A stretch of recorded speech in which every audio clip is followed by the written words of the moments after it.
أشهد أن لا إله إلا الله وحده لا شريك له وأشهد أن محمدا عبده ورسوله أما بعد فأعوذ بالله من الشيطان الرجيم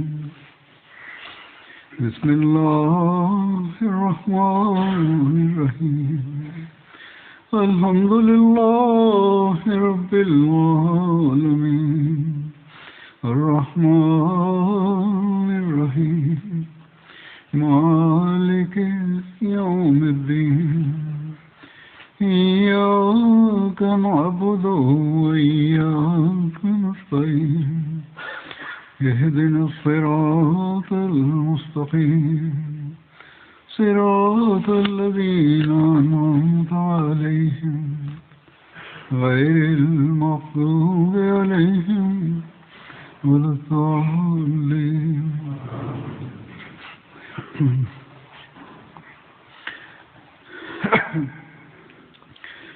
حضرت صلی اللہ علیہ وسلم کی سیرت کے پہلو غزوات اور سرایا کے واقعات کے حوالے سے بیان ہو رہے ہیں۔ اس تعلق میں سریہ عکاشہ بن محصن کا بھی تاریخ میں ذکر ملتا ہے۔ یہ سریہ عکاشہ بن محصن کا غمر مرزوق کی جانب ہے۔ یہ سریہ ربیع الاول 6 ہجری میں ہوا۔ سیرت ختم النبیین میں شیرم صاحب نے لکھا ہے کہ حضرت صلی اللہ علیہ وسلم نے اپنے ایک مہاجر صحابی عکاشہ بن محصن کو 40 مسلمانوں کو افسر بنا کر قبیلہ بنی اسد کے مقابلے کے لیے روانہ فرمایا۔ یہ قبیلہ اس وقت ایک چشمے کے قریب ڈیرا ڈالے پڑا تھا جس کا نام غمر تھا، جو مدینے سے مکہ کی سمت میں چند دن کے فاصلے پر واقع تھا۔ عکاشہ کی پارٹی جلدی سفر کر کے غمر پہنچی تاکہ انہیں شرارت سے روکا جا سکے، جو منصوبہ بنا رہے تھے وہ لوگ اسے روکا جا سکے۔ تو معلوم ہوا قبیلے کے لوگ مسلمانوں کی خبر پا کر ادھر ادھر منتشر ہو گئے تھے۔ اس پر عکاشہ اور اس کے ساتھی مدینہ کی طرف واپس لوٹ آئے اور کوئی لڑائی نہیں ہوئی۔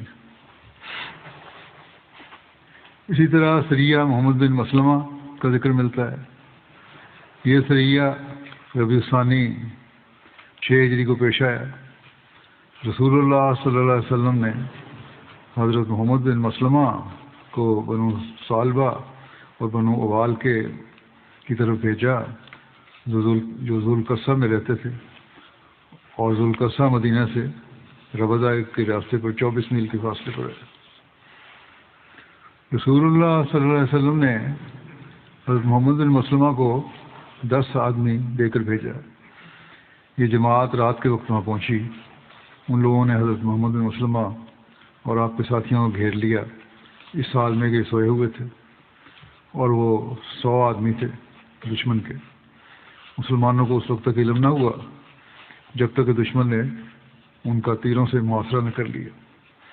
حضرت محمد بن مسلمہ جلدی سے اٹھے اور آپ کے پاس کمان تھی۔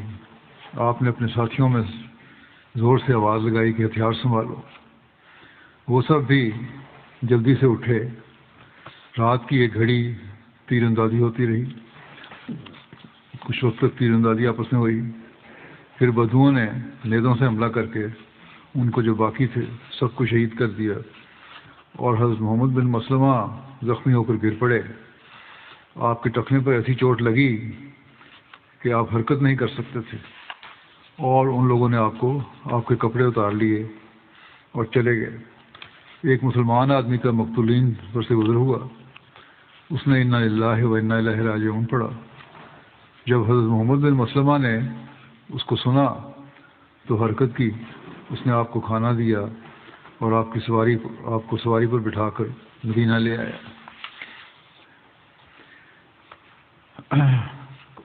محمد بن مسلمہ کے ساتھیوں کی شہادت کے ذمہ دار دشمنوں سے بدلہ کے لیے بھی ایک سریہ کا ذکر ملتا ہے۔ یہ سریہ حضرت ابو عبیدہ بن جراح کہلاتا ہے۔ اس کی تفصیل میں حضرت بشیر احمد نے لکھا ہے کہ حضرت صلی اللہ علیہ وسلم کو جب ان حالات کا علم ہوا، یعنی ذوالقصہ میں محمد بن مسلمہ کے ساتھیوں کی شہادت کا علم ہوا، تو آپ نے ابو عبیدہ بن الجراح کو، جو قریش میں سے تھے اور کبار صحابہ میں سے شمار ہوتے تھے، محمد بن مسلمہ کے انتقام کے لیے ذوالقصہ کی طرف روانہ فرمایا۔ اور چونکہ اس عرصے میں یہ بھی اطلاع موصول ہو چکی تھی کہ قبیلہ بنو ثعلبہ کے لوگ مدینے کے مضافات پر حملہ کا ارادہ رکھتے ہیں، اس لیے آپ صلی اللہ علیہ وسلم نے ابو عبیدہ کی کمان میں 40 مستعد صحابہ کی جماعت بھجوائی اور حکم دیا کہ راتوں رات سفر کر کے صبح کے وقت وہاں تک پہنچ جائیں۔ ابو عبیدہ نے تعمیل ارشاد میں یلغار کر کے عین صبح کی نماز کے وقت انہیں جا دبایا، اور وہ اس اچانک حملے سے گھبرا کر تھوڑے سے مقابلے کے بعد بھاگ نکلے اور قریب کی پہاڑیوں میں غائب ہو گئے۔ ابو عبیدہ نے مال غنیمت پر قبضہ کیا اور مدینہ کی طرف واپس لوٹ آئے۔ اس مہم میں جن دو صحابہ کا ذکر ہے، یعنی محمد بن مسلمہ اور ابو عبیدہ بن الجراح، وہ دونوں کبار صحابہ میں سے تھے۔ محمد بن مسلمہ اپنے ذاتی اوصاف اور قابلیت کے علاوہ قتل کعب بن اشرف یہودی کے ہیرو تھے، کیونکہ یہ مقصد انہی کے ہاتھوں سے اپنے کیفر کردار کو پہنچا تھا۔ محمد بن مسلمہ انصار کی قبیلہ اوس سے تعلق رکھتے تھے اور حضرت عمر کی خلافت میں ان کے خاص معتمد سمجھے جاتے تھے، چنانچہ حضرت عمر عموماً انہی کو اپنے اعمال کی شکایتوں کی تحقیق کے لیے بھجوایا کرتے تھے۔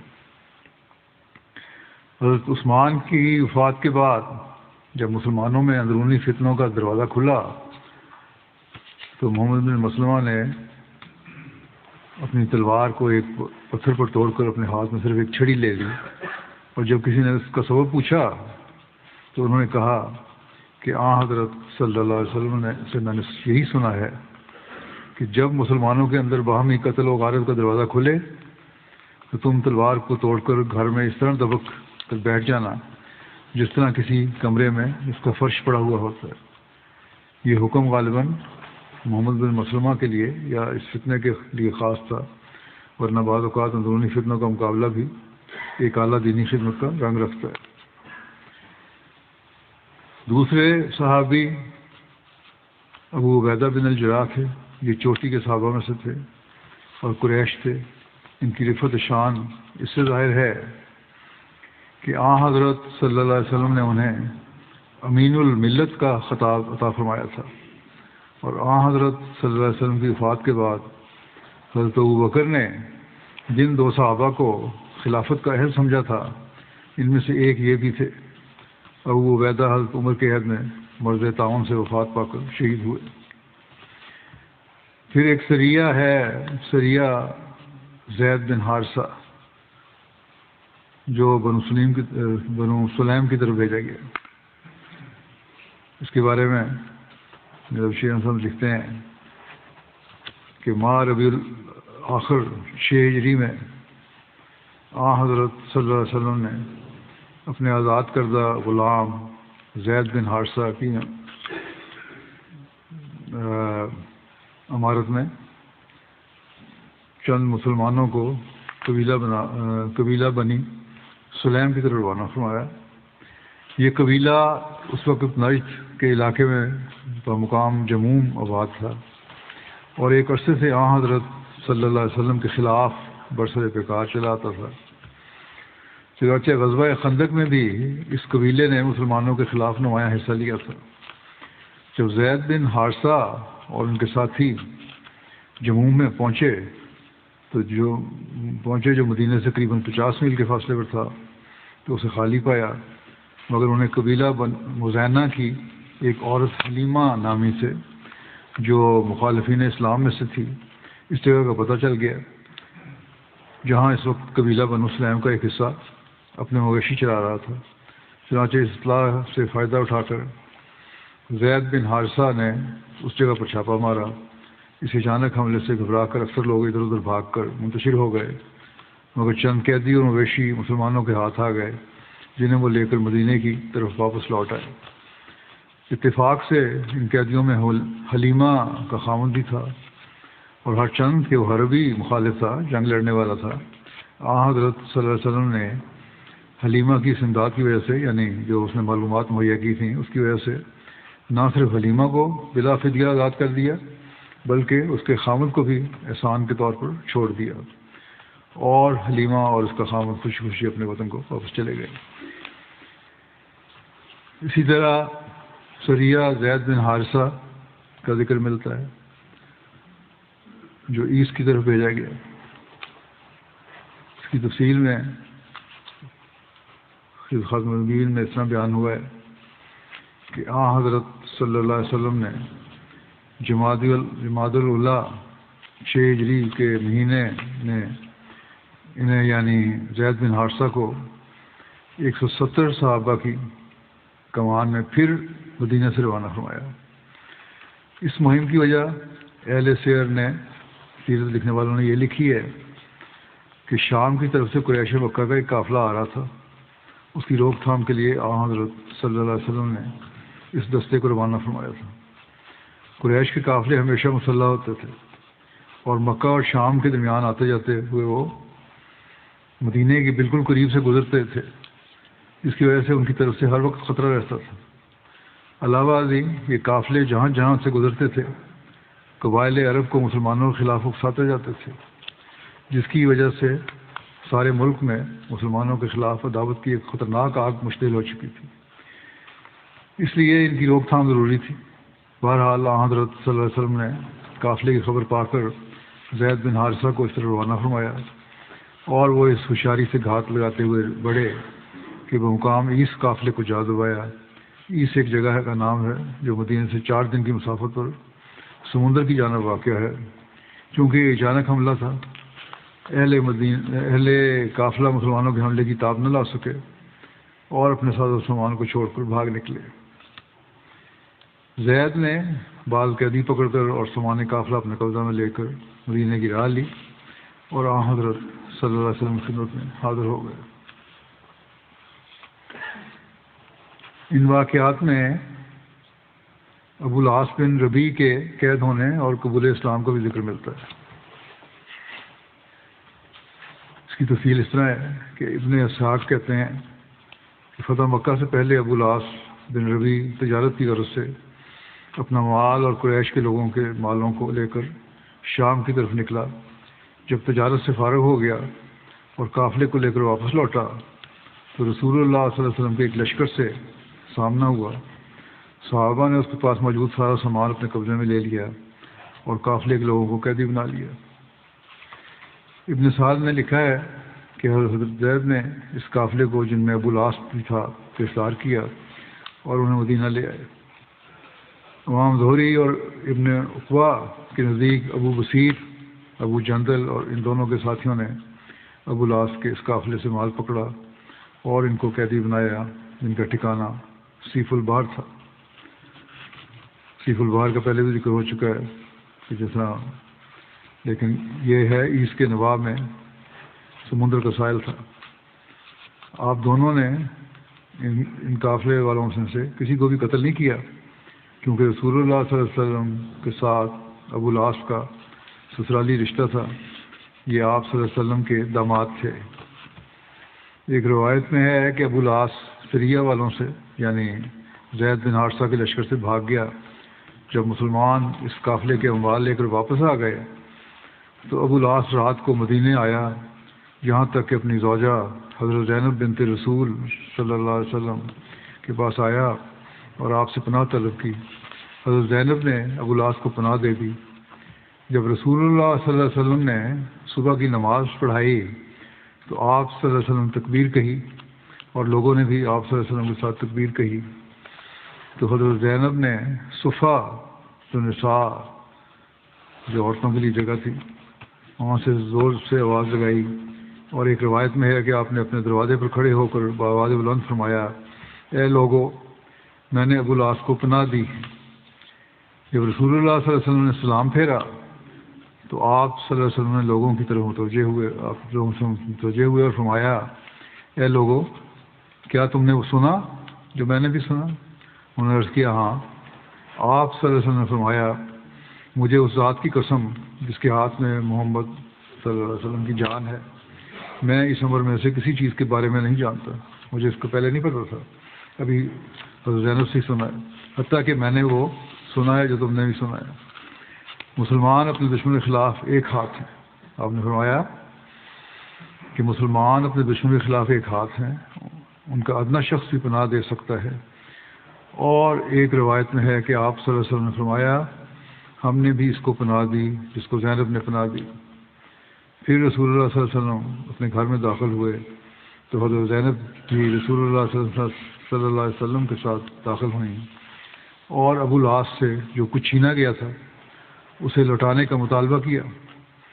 آپ صلی اللہ علیہ وسلم نے اسے قبول فرمایا اور آپ صلی اللہ علیہ وسلم نے فرمایا اے بیٹی اس کی اچھی طرح خاطر تواضع کرو لیکن وہ تمہیں خلوت میں نہ ملے، بے شک تم اس کے لیے حلال نہیں ہو کیونکہ وہ کافر ہے تو مسلمان ہو۔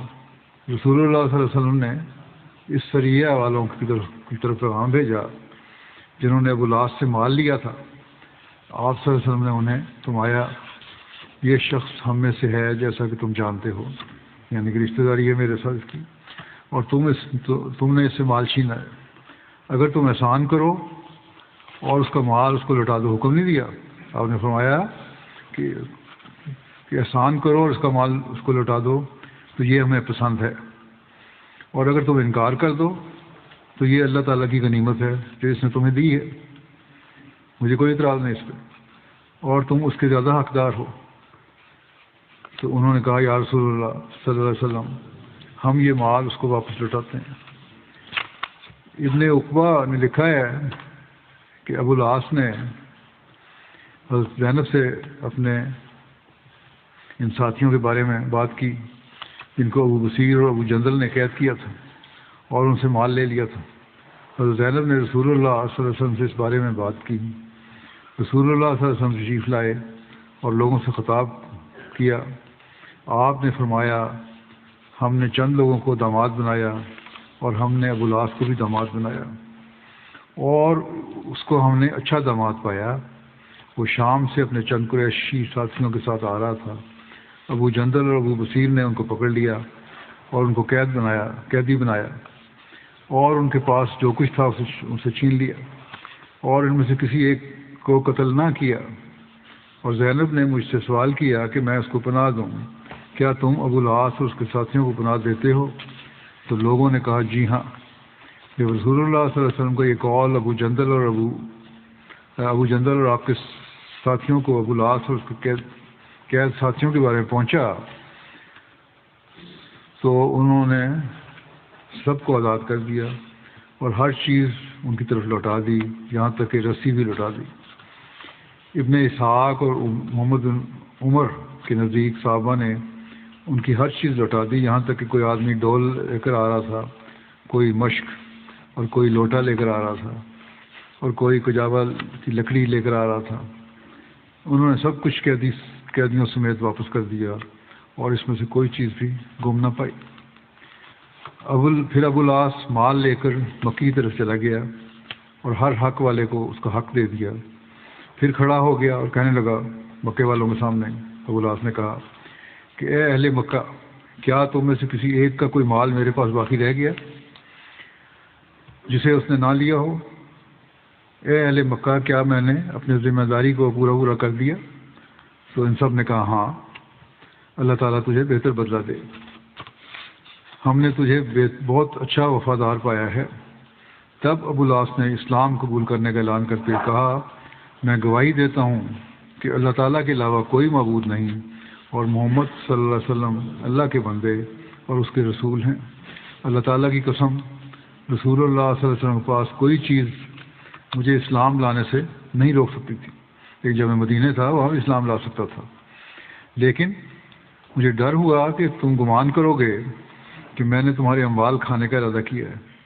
جب اللہ تعالیٰ نے ان اموال کو تمہاری طرف پہنچا دیا جو ایمانتیں تھیں میں نے تمہیں واپس کر دی اور میں ان سے فارغ ہو گیا تو میں اسلام لے آیا۔ پھر وہاں سے چل پڑے اور رسول اللہ صلی اللہ علیہ وسلم کے پاس مدینے آ گئے۔ اس بارے میں حضرت بشیر صاحب نے یوں لکھا ہے کہ ان قیدیوں میں جو سریہ بطرف عیس میں پکڑے گئے تھے، ابو العاص بن ربیع بھی تھا، جو حضرت صلی اللہ علیہ وسلم کے داماد تھے اور حضرت ختیجہ مرحومہ کے قریبی رشتہ داروں میں سے تھے۔ اس سے قبل وہ جنگ بدر میں بھی قید ہو کر آئے تھے، مگر اس وقت حضرت صلی اللہ علیہ وسلم نے انہیں اس شرط پر چھوڑ دیا تھا کہ وہ مکے پہنچ کر آپ کی صاحبزادی حضرت زینب کو مدینہ بھجوا دیں گے۔ ابو العاص نے اس وعدے کو پورا کر دیا، مگر وہ خود ابھی تک شرک پر قائم تھا۔ جب زید بن حارثہ انہیں قید کر کے مدینے میں لائے تو رات کا وقت تھا، مگر کسی طرح ابو العاص نے حضرت زینب کو اطلاع بھجوا دی کہ میں اس طرح قید ہو کر یہاں پہنچ گیا ہوں، تم اگر میرے ساتھ میرے لیے کچھ کر سکتی ہو تو کرو۔ چنانچہ عین اسی وقت کہ حضرت صلی اللہ علیہ وسلم اور آپ کے صحابہ صبح کی نماز میں مصروف تھے، زینب نے گھر کے اندر سے بلند آواز سے پکار کر کہا کہ اے مسلمانوں، میں نے ابو العاص کو پناہ دی ہے۔ حضرت صلی اللہ علیہ وسلم نماز سے فارغ ہوئے تو صحابہ کی طرف متوجہ ہو کر فرمایا، جو کچھ زینب نے کہا ہے وہ آپ لوگوں نے سن لیا ہے، واللہ مجھے اس کا علم نہیں تھا، مگر مومنوں کی جماعت ایک جان کا حکم رکھتی ہے، اگر ان میں سے کوئی کسی کافر کو پناہ دے تو اس کا احترام لازم ہے۔ پھر آپ نے زینب کی طرف متوجہ ہو کر فرمایا، جسے تم نے پناہ دی اسے ہم نے بھی پناہ دی، اور جو مال اس مہم میں ابو العاص سے حاصل ہوا تھا وہ اسے لوٹا دیا۔ پھر آپ گھر میں تشریف لائے اور اپنی صاحبزادی زینب سے فرمایا، ابو العاص کی اچھی طرح خاطر تواضع کرو، مگر اس کے ساتھ خلوت میں مت ملو، کیونکہ موجودہ حالت میں تمہارا اس کے ساتھ ملنا جائز نہیں ہے۔ چند روز مدینے میں قیام کر کے ابو العاص مکے کی طرف واپس چلے گئے، مگر اب ان کا مکے میں جانا وہاں ٹھہرنے کی غرض سے نہیں تھا، کیونکہ انہوں نے بہت جلد اپنے لین دین سے فراغت حاصل کی اور کلمہ شہادت پڑھتے ہوئے مدینے کی طرف روانہ ہو گئے اور حضرت صلی اللہ علیہ وسلم کی خدمت میں پہنچ کر مسلمان ہو گئے، جس پر آپ صلی اللہ علیہ وسلم نے حضرت زینب کو ان کی طرف بغیر کسی جدید نکاح کے لوٹا دیا، یعنی اب ان کو اجازت دے دی کہ وہ بیوی کے طور پر رہ سکتی ہیں۔ بعض روایات میں یہ بھی آتا ہے کہ اس وقت حضرت زینب اور ابو العاص کا دوبارہ نکاح پڑھا گیا تھا، مگر پہلی روایت زیادہ مضبوط اور صحیح ہے۔ حضرت ابو العاص کا تجارتی کاروبار مکے میں تھا، اس لیے وہ مدینے میں قیام نہ کر سکتے تھے، چنانچہ قبول اسلام کے بعد وہ حضرت صلی اللہ علیہ وسلم سے اجازت لے کر پھر مکے لوٹ آئے۔ مکے قیام کی وجہ سے انہیں غزوات میں شرکت کا موقع نہ مل سکا، صرف ایک سریہ میں جو 10 ہجری میں حضرت علی کی سرکردگی میں بھیجا گیا تھا اس میں شریک ہوئے تھے۔ حضرت علی نے یمن سے واپسی میں انہیں یمن کا عامل بنایا تھا۔ حضرت زینب کے 8 ہجری میں انتقال کے بعد ابو العاص بھی زیادہ عرصہ زندہ نہ رہے اور 12 ہجری میں انہوں نے وفات پائی۔ پھر ایک غزوے کا ذکر ملتا ہے جو غزوہ بنو لحیان کہلاتا ہے۔ یہ نام لحیان اور لحیان دونوں طرح آتا ہے۔ بنو لحیان بنو حذیل کی ایک شاخ تھے۔ مکے سے 3 مرحلوں پر وادی عثمان تھی، جس کے شمال مشرق میں 5 میل کے فاصلے پر وادی غران میں بنو لحیان رہتے تھے۔ غزوہ بنو لحیان کے متعلق اختلاف ہے کہ یہ کس مہینے اور سال میں ہوا۔ علامہ ابن سعد کے مطابق یہ غزوہ ربیع الاول 6 ہجری کے بالکل آغاز میں ہوا۔ محمد بن عمر کے مطابق رجب 6 ہجری اور علامہ ابن اسحاق کے مطابق یہ غزوہ بنو قریظہ کے 6 ماہ بعد جمادی الاولیٰ 6 ہجری میں ہوا۔ علامہ حاکم نے اسے ماہ شعبان کا غزوہ لکھا ہے۔ علامہ ابن حزم نے 5 ہجری، علامہ ذہبی نے 6 ہجری اور بعض سیرت نگاروں نے اسے 4 ہجری کا غزوہ لکھا ہے۔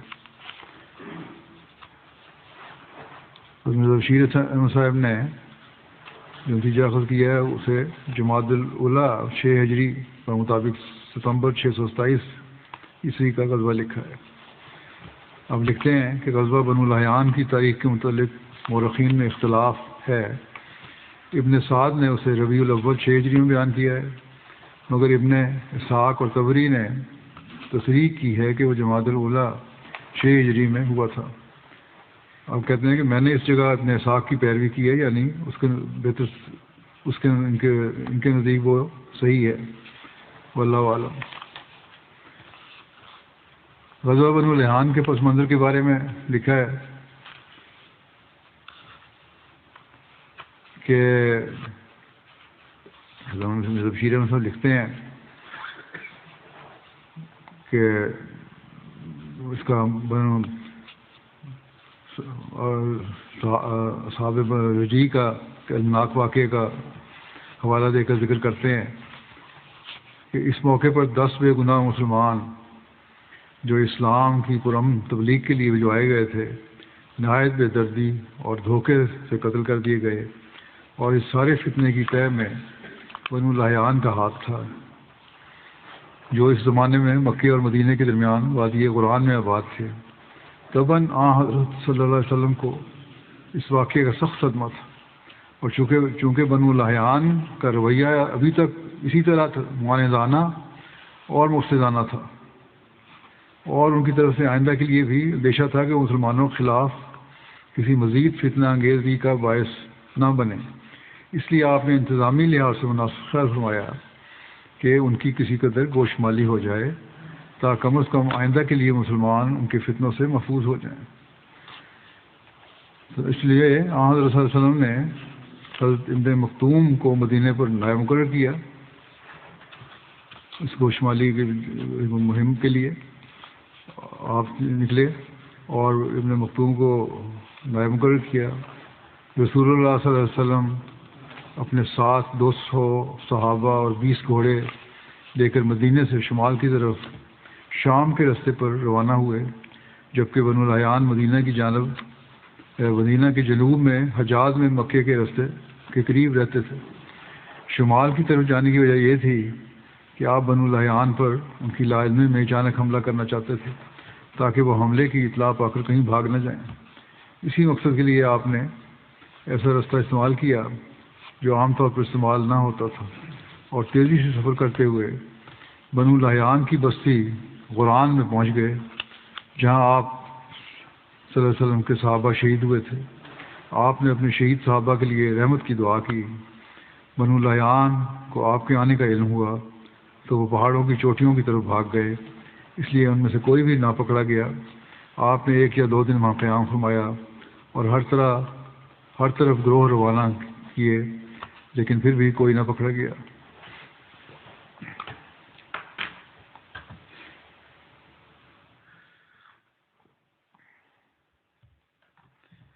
آپ نے منزل مقصود پر پہنچ کر وہاں کچھ وقت قیام فرمایا، اور روایت آتی ہے کہ جب اس سفر میں آپ اس مقام پر پہنچے جہاں آپ کے صحابہ شہید کیے گئے تھے تو آپ پر سخت رقت طاری ہو گئی، اور آپ نے نہایت الہا کے ساتھ ان شہداء کے لیے دعا مانگی۔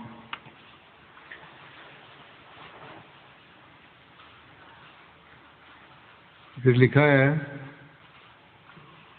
کہ جب بنو لحیان پر اچانک حملے کا ارادہ ان کے پہاڑوں پر بھاگ جانے کی وجہ سے پورا نہ ہوا تو آپ صلی اللہ علیہ وسلم عثمان تک گئے تاکہ مکے والے سمجھیں کہ آپ مکہ آنے والے ہیں، لہذا آپ اپنے صحابہ کے ساتھ عثمان چلے گئے۔ ابن اسحاق کے مطابق پھر آپ نے 2 گھوڑ سوار بھیجے، اور ابن سعد کے مطابق آپ نے حضرت ابوبکر کو 10 گھوڑ سواروں کے ساتھ بھیجا تاکہ قریش ان کے بارے میں سنیں اور ان سے خوفزدہ ہو جائیں۔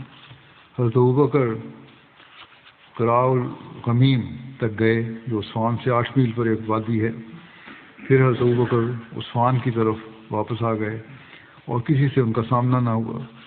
اس کے بعد رسول اللہ صلی اللہ علیہ وسلم نے مدینے واپسی کا سفر شروع کیا اور 14 دن باہر رہنے کے بعد واپس آ گئے۔ حضرت مرزا بشیر صاحب لکھتے ہیں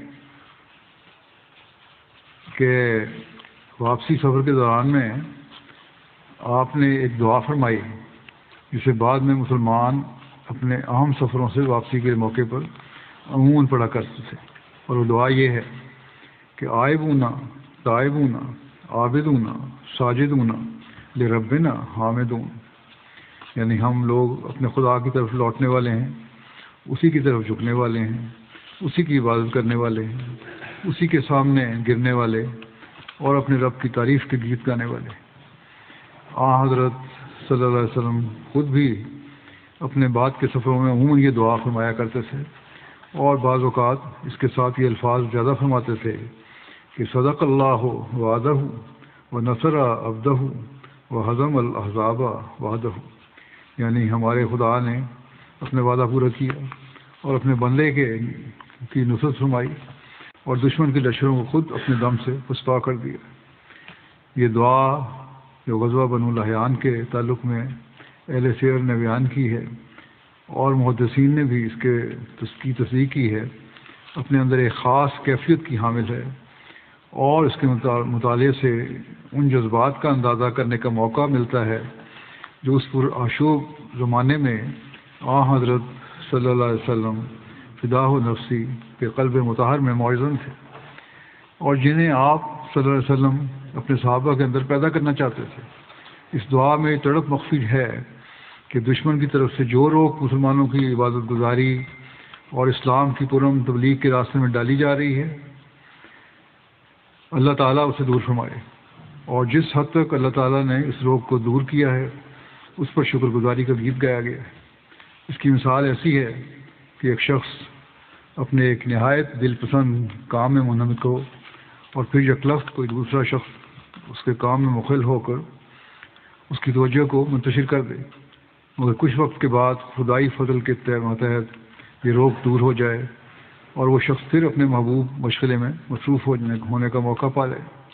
ایسے موقع پر جو جذبات اس شخص کے دل میں اٹھیں گے وہی اس دعا میں مخفی ہیں، کیونکہ حضرت صلی اللہ علیہ وسلم فرماتے ہیں کہ ہم اس سفر کی عارضی رخنہ اندازی سے آزاد ہو کر پھر اس کیفیت کی طرف واپس آ رہے ہیں کہ جس میں ہم اپنے خدا کی یاد میں وقت گزار سکیں گے اور اس کی حمد کے گیت گانے کا موقع پائیں گے۔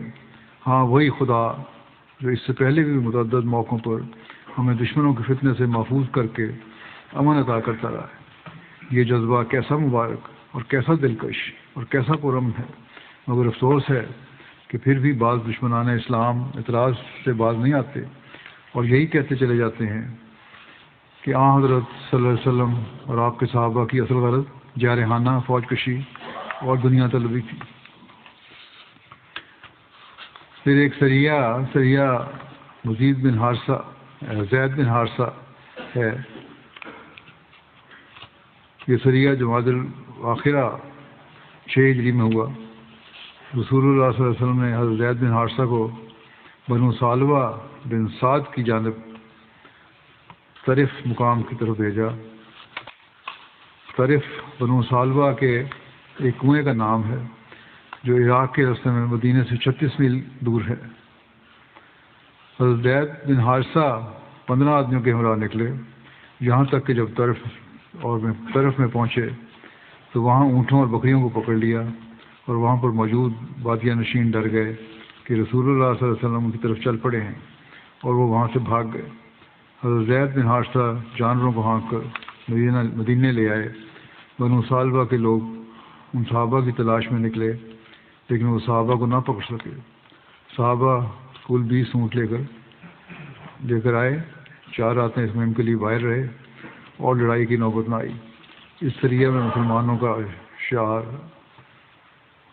امت تھا، تاکہ انشاءاللہ آئندہ۔ آج کل جو دنیا کے حالات ہیں یہ سب جانتے ہیں۔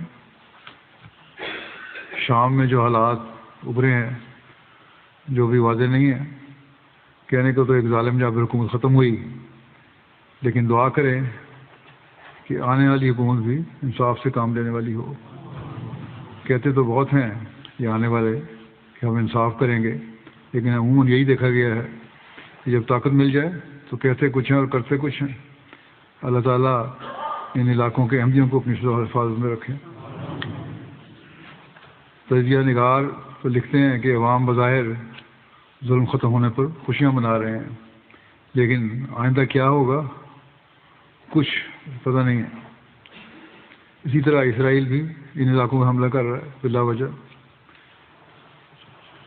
بظاہر اسلامی دنیا کے خلاف ان کے ارادے خطرناک لگتے ہیں، اور اس لحاظ سے کوئی ملک بھی محفوظ نہیں ہے۔ پاکستان کے لیے بھی اس لیے حوالے سے دعا کیا کریں، ایران کے لیے، باقی ملکوں کے لیے بھی۔ اللہ تعالیٰ مسلمانوں کو عقل اور شعور دے، اور فرقہ واریت اور حکومت کی ہوس جو ہے ان میں ختم ہو جائے اور یہ ایک ہو جائیں۔ اگر یہ جاری ہے اس طرح کی حرکتیں مسلمانوں کی طرف سے، تو پھر ایسے ظالموں کی اللہ تعالیٰ کس طرح مدد کر سکتا ہے جو اپنے لوگوں کو ہی مار رہے ہوں۔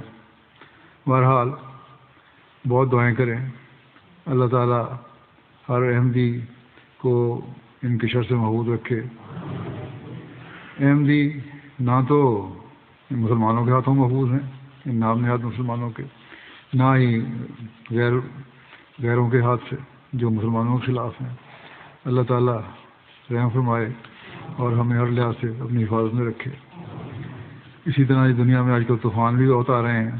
گزشتہ دنوں مایوٹ میں طوفان آیا، وہاں بھی احمدی ہیں اللہ تعالیٰ سے محفوظ ہیں، اور جماعت ہی وہاں خدمت کر رہی ہے، اور اس کو وہاں حکومت نے مس رہا ہے، اور جہاں کھانا لوگ منہ مانگے داؤں بیچ رہے ہیں، بھوکوں کو کھانا نہیں مل رہا، وہاں جماعت اللہ تعالیٰ کی فضل سے خدمت کر رہی ہے اور کھانا کھلا رہی ہے۔ لیکن بہرحال دعا کریں کہ اللہ تعالیٰ ان جزیروں کو آسمانی افواج سے محفوظ رکھے۔ اس کے بعد میں جنازے پڑھاؤں گا جماعت کے بعد۔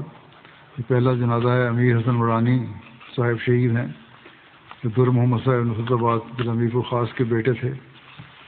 گزشتہ دنوں انہیں شہید کر دیا گیا، انا للہ و انا الیہ راجعون۔ گھر جا رہے تھے مسجد سے، فائرنگ کر کے انہیں شہید کیا گیا۔ مرحوم موسی تھے، ان کے پسماندگان میں والدہ اور اہلیہ اور 2 بیٹے اور 3 بیٹیاں ہیں، بہن بھائی ہیں۔ تفصیل کے مطابق امیر حسن صاحب 13 دسمبر صبح کی نماز تہجد اور نماز فجر کی باجماعت ادائیگی کے بعد واپس اپنے گھر جا رہے تھے کہ ان کے بیٹے عزیز تھے اور ان کے بیٹے عزیز تیمور عمر 12 سال بھی ہمراہ تھے۔ ان کے گھر اور مسجد کے درمیان ایک سڑک ہے، انہوں نے سڑک ابھی کراس ہی کی تھی کہ 2 نامعلوم موٹر سائیکل سوار افراد جو پہلے سے وہاں موجود تھے، اپنے چہرے پر ڈھانکے ہوئے تھے، انہوں نے قریب آ کر نام پوچھا، شناخت ہونے پر فائرنگ کر دی۔ شہید مرحوم کو 5 گولیاں لگیں، اس کے نتیجے میں موقع پر ہی شہید ہو گئے۔ انا للہ و انا الیہ راجعون۔ اس کے بعد حملہ اور موقع سے فرار ہو گئے۔ ان کے بیٹے عزیز تیمور کو اللہ تعالیٰ نے معجزانہ رنگ میں محفوظ رکھا۔ بیٹے نے نہایت ہمت اور حوصلے کا مظاہرہ کرتے ہوئے باب جماعت کو حقوق کی اطلاع دی۔ مرحوم کے خاندان میں احمدیت کا نفوذ ان کے پڑنانا مکرم دھنی بخش صاحب کے ذریعے سے ہوا تھا، جنہوں نے 1937 میں خلافت ثانیہ کے دور میں بیعت کی تھی۔ شہید مرحوم کے دادا احمدی نہیں تھے، لیکن باقی خاندان نے احمدی قبول کر لی چچاؤں نے۔ شہید مرحوم کے والد در محمد میں خلافت ثانیہ کے دور میں 1964 میں بیعت کی تھی۔ کرم سید داؤد ظفر شاہ صاحب ان دنوں میں وہاں سے مظاہرہ کرتے تھے، ان کے ذریعے سے کھیتی باڑی کا کام کرتے تھے شہید، اور کچھ عرصے سے نصرت آباد میں بطور سیکورٹی گارڈ بھی ڈیوٹی دے رہے تھے۔ مرحوم کو قائد مجلس خدام الاحمدیہ کی خدمت توفیق ملی، اور وقت شہادت سیکرٹری وقف 9 کی خدمت پا رہے تھے۔ خلافت سے اخلاص و وفا کا بڑا تعلق تھا، مہمان نواز تھے، حلیم طبیعت کے مالک تھے۔ ان کی والدہ کہتی ہیں کہ ہمارے یہ بڑا اعزاز ہے کہ میرے بیٹے کو شہادت ملی، مجھے تو اگر دوسرا بیٹا بھی قربان کرنا پڑے تو قربان کر دوں جماعت کے لیے۔ بڑے حوصلے والی ماں ہیں۔ ہمیشہ بہن بھائیوں کا خیال رکھتے تھے. ان کے والد وفات ہوئے اس کے بعد کسی سوالی کو خالی ہاتھ نہیں لوٹاتے تھے. ہمسایگی میں غیر احمدی خاتون تھی، نابینا تھی، اس کی بکریوں کو اور اس کے بچوں کا خیال رکھتے، ان کو اسکول لے کے جاتے بچوں کو. نماز و جماعت کے بڑے پابند تھے. امیر صاحب ضلع میرپور خاص لکھتے ہیں کہ ہر جماعتی پروگرام کے لیے سارے کام چھوڑ کر ڈیوٹی پر حاضر ہو جاتے تھے. اور گزشتہ ایک ماہ سے کہتے ہیں کہ مرحوم میں نمایاں تبدیلی میں نے دیکھی ہے کہ فجر سے پہلے آ کر مسجد کھولنا، نوافل ادا کرنا روزانہ کو معمول تھا. ایسا لگتا تھا جیسے ایک نیا امیر حسین نے جنم لیا ہے، نئے امیر حسین نے جنم لیا. خالد بلوچ ہیں، جامعہ استاد ہیں، ان کے رشتہ دار ہیں. کہتے ہیں کہ خوبیوں میں بہادری اور دوسروں کے کام آنا بہت زیادہ ہے. جب بھی ان سے ملاقات ہوتی ہے ہمیشہ روحانی امور زیر بحث لاتے. اکثر خدا اور بندے کے تعلق کو کیسے بہتر کیا جاتا ہے اس بات پر بات کرتے ہیں. مربی صاحب ہیں اور لکھتے ہیں کہ ہمارے علاقے میں ان کے غیر جماعت لوگوں سے بھی اچھے تعلقات تھے. ان کی وفات پر دور دور سے لوگ اظہار تعزیت کے لیے آئے اور سبھی کا یہ کہنا تھا کہ یہ سب سے پیار محبت کرنے والا وجود تھا، ہر کسی کا مشکل میں ساتھ دینے والا تھا. اللہ تعالیٰ مغفرت و رحم کا سلوک فرمائے، درجات بلند کرے، ان کے بچوں کو اپنے حفظ و امان میں رکھے. دوسرا جنازہ کا ذکر ہے مکرم مولانا عبدالستار رؤف صاحب مبلغ سلسلہ ملیشیا. یہ بھی گزشتہ دنوں 75 سال کی عمر میں وفات پا گئے. انا للہ و انا الیہ راجعون. 15 جنوری 1973 میں احمدیت قبول کرنے کی سعادت ملی ان کو. اکتوبر 77 میں جامعہ احمدیہ ربا میں داخل ہوئے، مبشرہ کورس مکمل کیا، مختلف ممالک میں خدمت کی توفیق پائی.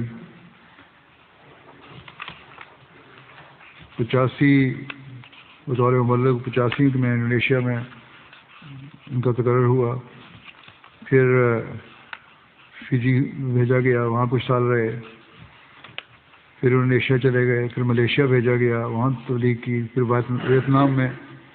ویتنام میں ان کا تقرر ہوا، وہاں چند سال رہے. پھر ملیشیا خدمت کی توفیق پائی انہوں نے، اور بڑے خدمت کرنے والے تھے. ان کے لوائقین میں اہلیہ اور 3 بیٹے ہیں، 1 بیٹی اور 3 بیٹے ہیں. ان کے جاننے والے لکھتے ہیں کہ جماعت کے لیے مکمل طور پر وقف تھے اور احباب جماعت کو بھی قربانیوں کی اور وقف کرنے کی تلقین کرتے تھے. بہت پیار کرنے والے اور ہر ایک کی کمزوریوں پر پردہ ڈالنے والے انسان تھے. تبلیغی کوششوں سے کئی لوگوں کو جماعت میں شامل ہونے کی توفیق ملی. حضرت صلی اللہ علیہ وسلم سے بے انتہا محبت کرتے. جب بھی حضرت صلی اللہ علیہ وسلم کا ذکر ہوتا ان کی آنکھوں میں آنسو آ جاتے. دوسرے ملکوں میں جا کر جماعت کی خدمت کے لیے کہا جاتا تو اپنی بیوی اور بچوں کو پیچھے چھوڑ کر بغیر کسی فکر کے چلے جاتے تھے، اور ہر وقت جماعت کے لیے انہوں نے قربانی کرنے کے لیے تیار تھے. اللہ تعالیٰ مرحوم سے مغفرت و رحم کا سلوک فرمائے، درجات بلند فرمائے، ان کے بچوں کو بھی یہ نیکیاں جاری رکھنے کی توفیق دے.